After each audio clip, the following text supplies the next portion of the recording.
大家好，我是馒头小哥。这一期节目来谈一谈可怕的推特世界里那些你不知道的事。首先，小哥给大家提几个问题。问题一：你了解推特吗？你的推特安全吗？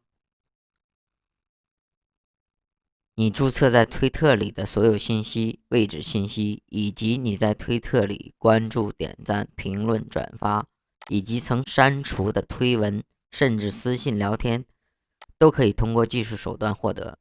也就是说，你在推特里没有任何隐私。CCP 可以拿到，小哥恰巧也懂点技术，所以我也可以拿得到。比如小哥拿到了曾经红极一时的两位大咖的一些信息。这个是徐晓东先生的推特数据，这个是陈秋实的推特数据。所以说，即使你每天使用推特，你只不过是了解推特的功能和界面，实际上大多数人并不知道如何安全的使用推特和保护自己的隐私。关于如何安全使用推特的问题，可以在评论区向我咨询，我会根据大家关注的问题，专门出一期关于如何安全使用推特的节目。接下来问题二：你或者你的朋友被喝过茶吗？如果你是墙内的朋友且实名注册，那么你或者你的朋友肯定有被喝茶的。看看这些因为推特被喝茶的案例，网上可以搜到一大堆。CCP 可以拿到你的任何信息，刚刚已经演示过了。这里提醒多注意保护自己的隐私吧。问题三：你关注的大 V 里有五毛或者大外宣吗？几乎每个账号的关注人里都有大外宣或者五毛。为什么这样讲？因为众所周知，在中国大陆推特必须翻墙访问，普通人没有便捷的翻墙条件，而很多翻墙服务商是被 CCP 控制的，甚至直接为 CCP 服务的。所以如果你想成为一个大 V 或者小 V，多数情况下需要得到官方认可或者默许。即使在海外的中文推特账号，也有经常被封的风险，所以普通人很难成为大 V，留下来的大 V 就只剩下 CCP 的大外宣了。这是 CCP 的策略。说到策略，我们进入下一个问题。问题四： CCP 究竟使用什么样的策略影响推特世界呢？小哥总结了3条。第一条，海量账号分工不同，主要有3类。名账号，也就是大 V 账号，用来长期引领舆论方向或者混淆视听。这些账号多数真名实姓或者本身就是名人，被大家熟知，所以小哥把他们称为名账号。暗账号，也就是潜伏的账号，这些账号则从来不发表任何政治观点，伪装成生活类，尤其是有很多的美女推号，吸引了大量的粉丝。在需要的时候突然开始发表相关评论，看似漫不经心，其实早有预谋。下面小哥给大家看看这些养眼的美女账号，就当做是福利吧。同时也感谢各位观众对我节目的支持。有人可能会问，你怎么确定人家就是五毛呢？小哥不能100%确定，因为小哥不知道这些美女账号后面对应的是不是几个大糙汉。但是好在小哥可以通过技术手段了解这些账号背后的信息，也就是说，小哥说他们是五毛是有依据的。在这里呢，也留个悬念，这些账号都和一个关键账号相关联，这个账号很可能是 CCP 推特的大佬。各位有兴趣自己去看看吧，看不出所以然的话，就当看看美女也是好的。跑题有点远，我们回到正题。刚刚说了，账号的种类有明账号、暗账号，还有小号。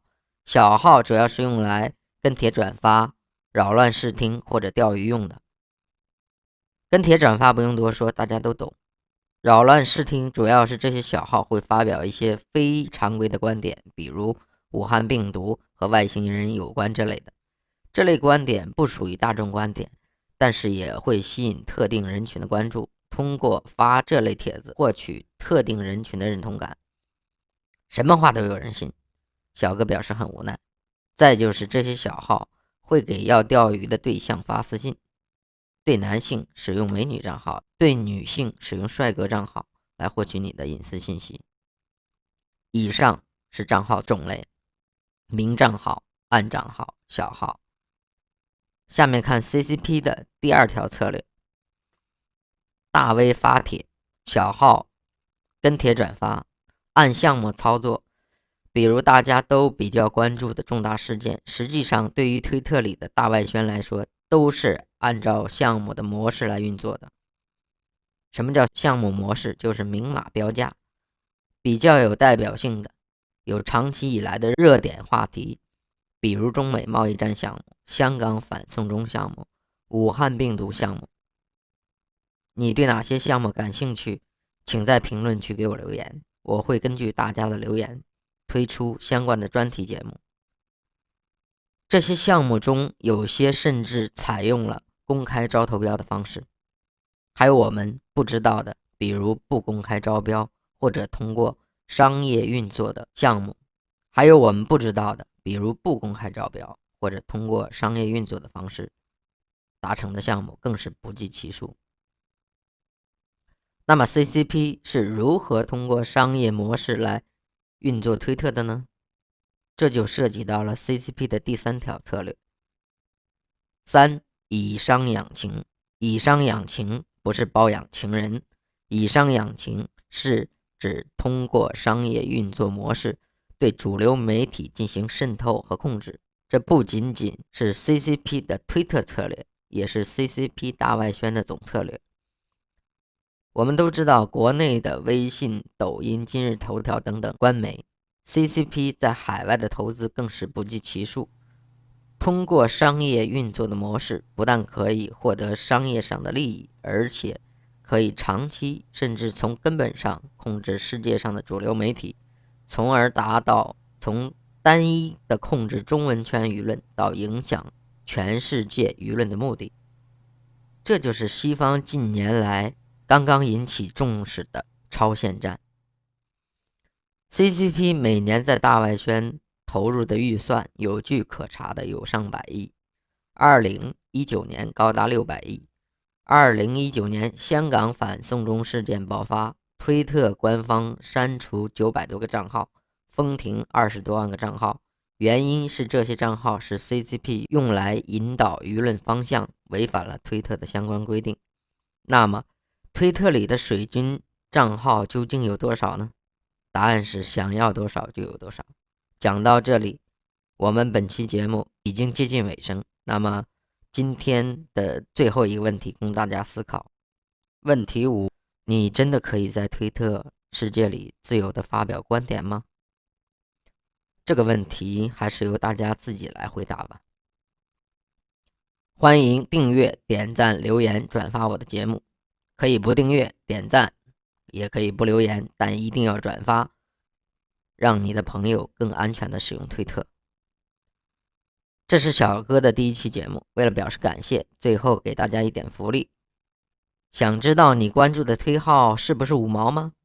留言区把你不确定的推号发出来，小哥看到留言会及时回复，答案供你参考，仅限留言的前20名，谢谢大家。